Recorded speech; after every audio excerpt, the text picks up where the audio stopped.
여기에 일단 클레르몽전 선발 라인업이 발표되었는데요. 대박입니다. 테나스, 스크리니어, 다닐로, 무키엘레, 자그, 우가르테, 솔레르, 마열루, 아센시오, 라로스, 콜로 무아니입니다.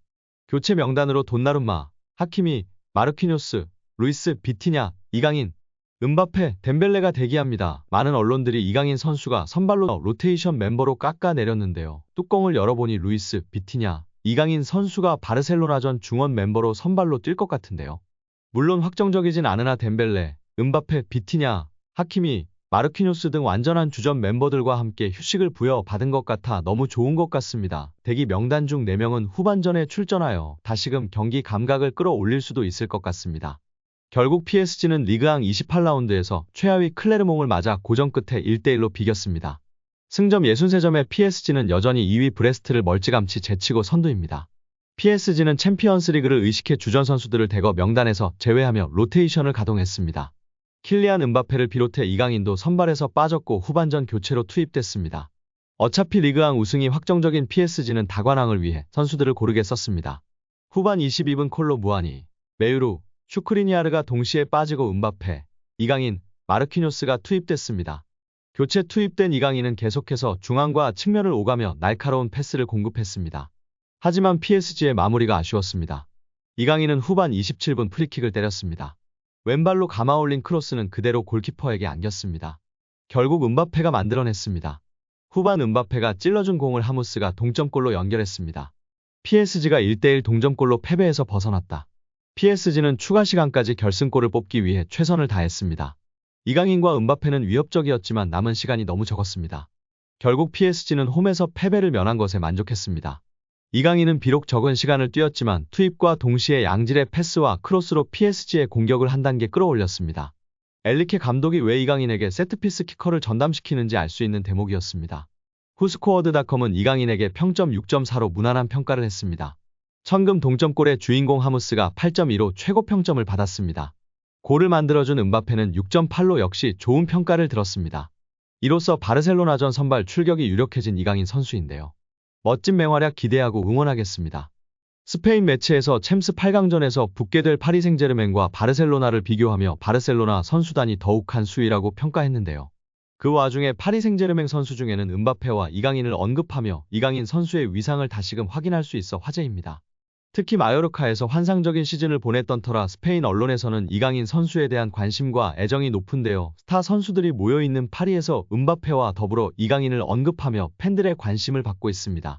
다만 스페인 매체와 보도와는 달리 영국 트랜스퍼마켓에서의 선수단 가치 평가에서는 파리 생제르맹이 바르셀로나를 앞섰는데요.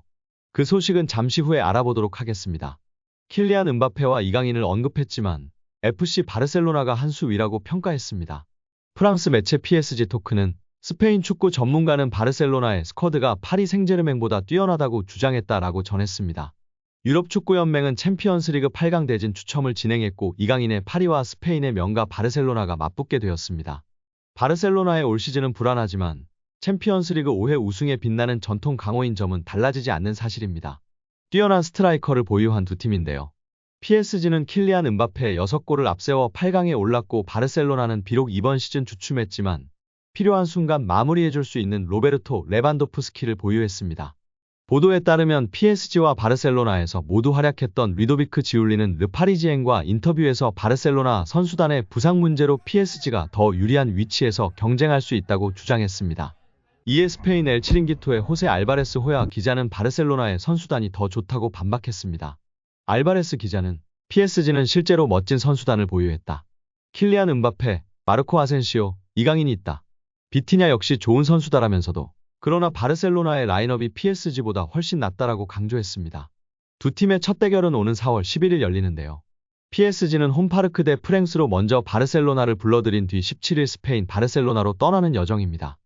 파리 생제르맹과 바르셀로나의 공통점은 무엇일까? 바로 젊은 자원들의 신선함입니다.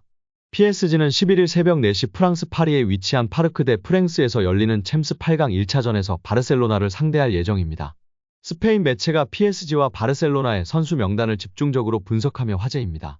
스페인 스포르트는 바르셀로나는 신념과 상황의 영향으로 유소년 아카데미를 설립하고 투자하기로 결정했습니다.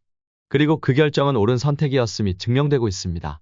지난 시즌의 라민 야말과 올 시즌 파우 쿠바르시의 등장으로 바르셀로나는 향후 수년간 최고 수준의 측면 공격수와 센터백을 확보했습니다. 하지만 선수단의 신선함을 불어넣은 것은 바르셀로나뿐만이 아닙니다. 놀랍게도 PSG의 평균 연령은 더 낮습니다. PSG의 경우는 막대한 비용을 들여서 이루어낸 성과다라고 전했습니다. 매체의 분석은 사실입니다. 중동 자본을 앞세워 슈퍼스타들을 영입하는 데 집중했던 PSG는 지난 시즌을 기점으로 젊고 유망한 자원들에게 투자하기 시작했습니다. 루카스 베랄도, 비티냐, 마누엘 우가르테, 브래들리 바르콜라, 곤살로 하무스 등이 그 대표적인 예시입니다. 이강인도 빼놓을 수 없는데요. 지난 시즌 약팀 마요르카에서 압도적인 활약을 펼치며 팀을 중위권까지 끌어올린 이강인은 올 시즌을 앞두고 PSG의 선택을 받았습니다. 20대 초중반의 선수들에게 팀의 미래를 맡기기로 결정한 PSG는 이강인과 무려 5년 계약을 맺으며 미래를 약속했습니다. 스포르트 역시 이러한 부분들을 주목했습니다. 매체는 PSG 선수단은 UCL 8강 진출팀 중 평균 연령이 가장 어린데요. 바르셀로나는 평균 나이 24.4세의 PSG에 이은 두 번째입니다. 베랄두, 워렌 자이르 에메리, 바르콜라는 PSG의 현재이자 미래입니다. 또한 PSG에는 이강인, 콜로 무아니, 우가르테, 비티냐와 같은 체력과 재능이 돋보이는 다른 젊은 선수들도 많이 있다 라고 보도했습니다. 그러면서 PSG와 바르셀로나, 매우 다른 두 구단이지만 같은 동기를 가지고 있다. 바로 권력을 쥐고 있는 어린 선수들이다라고 덧붙였습니다. 한마디로 이번 바르셀로나와 파리 생제르맹의 경기는 승부를 바꿀 수 있는 음바페 등 핵심 선수들의 활약도 중요하겠지만 팀의 미래이자 현재인 이강인과 같은 선수들의 활약 여부에 따라 승패가 바뀔 수 있다고 본 것입니다. 챔스 8강이라는 매우 중요한 경기에서 파리의 왕자 이강인 선수의 맹활약을 기대하고 응원하겠습니다. 여기에 프랑스 현지 110만 대형 축구 유튜버가 이강인 선수에 대해 소신 발언을 하며 화제입니다. 그는 경기 후 이강인 선수를 향해 이렇게 평가했는데요. 이강인 선수는 오른쪽에서 뛰기보다는 중앙에서 뛰는 것이 더 좋아 보여. 이강인은 덴벨레처럼 저돌적이고 빠르지 않아. 경기 템포를 조절하고 운영하는 것이 강점인 선수야. 드리블로 상대를 제치기도 하고 멈춰 서기도 하고 패스를 주고 받으면서 공간을 창출하는 그런 선수 말이야. 이런 것들로 경기 흐름을 가져오는 선수야. 덴벨레처럼 속도로 상대를 제치는 것이 아닌 기술로 제치는 선수야. 그래서 사이드보다는 중앙에서 뛰는 것이 좋을 것 같아.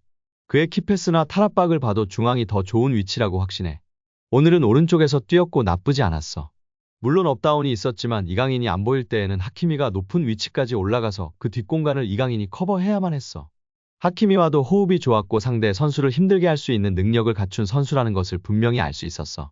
최고의 경기를 펼친 건 아니지만 최악의 경기를 펼쳤다고 볼 수 없어. 강인이는 오늘 잘했어. 중앙에서 뛰면 더 큰 도움이 될 거야 라며 소신 발언을 했습니다. 다만 현재로서는 유리몸 덴벨레 선수가 부상당하지 않는 한 엘리케 감독이 덴벨레를 중앙에 세워 양발 모두를 쓰며 돌파하고 예측 불가능한 움직임, 패스를 할 수 있도록 하겠다고 공언하고 있는 상황입니다. 실제 박스 안에서의 마무리, 디테일이 부족한 모습이 드러나고 있는 덴벨레 선수이나 패스, 드리블 등을 탁월하게 해내면서 전문가들의 찬사를 받고 있습니다. 엘리케 감독이 덴벨레를 중앙으로 이동시킨 건 생각지도 못했는데 옳은 판단이라며 칭찬하고 있는 상황이기 때문에 아무래도 이강인 선수가 중앙에서 플레이메이킹을 하기에는 쉽지 않은 상황입니다. 우리 구독자 여러분들의 생각은 어떠신가요? 오늘 영상은 여기까지입니다. 끝까지 시청해주셔서 감사합니다. 늘 건강하시고 더 좋은 영상으로 찾아뵙겠습니다. 구독과 좋아요도 잊지 마시고 부탁드립니다. 감사합니다.